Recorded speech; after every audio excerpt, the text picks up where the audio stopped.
ફરિયાદ આપવાની છે, તમારું હોય તો આપી દેવાનું. તમે વાયલું છે ને, બસ વાયલું છે, મારું વાયલું છે, એની અરજી લઈ લો. ભાઈ તમારા જો બી આના 2 જીસીબી જે બી ચાલતા હતા અંદર ઘઉંમાં ને એમાં, બરાબર, ઘઉં કોના હતા હમણાં કોણ કેતું હતું? ઘઉં પતાજી હતા બધા,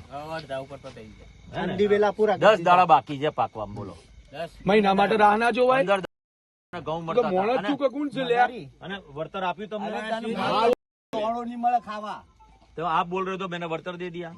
तू घास खाता है कि अनाज खाता है? શેની વાત કરે? તને સમજણ તો પડવી જોઈએ કે નહીં? માનવતા મરી ગઈ છે તમારી. જીરો આલેલી છે, કોઈને વાવવા આલેલી છે. અરે એ બધું છોડો, 10 દાડા મહિના માટે તમે આને કીધું કે મારા પૈસા મારા બાપ વાત થઈ ને હો વખત કે નોટિસ આલી તો ખબર નહીં પડતી તને. અમે 50 લાખ ગયા કે આના પાક 2500 દો ભાઈ ની ચાલો હોમ સો કંપની હાચી હોય ને તો કંપનીને મદદ કરીએ છે, પણ કંપની કરતી હોય ને મારી દઈએ છે. સાંભળી લેજે, અમે જમીનના જે માલિકના નામ. અરે પણ પાક લેવા દેવું તો નહીં યાર, તું અનાજ કોઈ ઘાસ કોઈ છે એરંડા ખાઈ જાય. દાદાગીરીથી કઈ નહીં થાય, સમજી લેવાનું. પ્રેમથી રહેવાનું, પ્રેમથી કામ કરવાનું.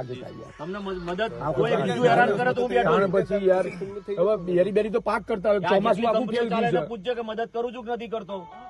ખોટા હોય તો હું નહીં ચલાવી લઉં, એટલું સમજી લેવાનું. બરાબર, કાર્યવાહી કરો ને જેટલાનો બધાને બોલાવીને જવાબ લઈ લો બધાના પોલીસ સ્ટેશનમાં.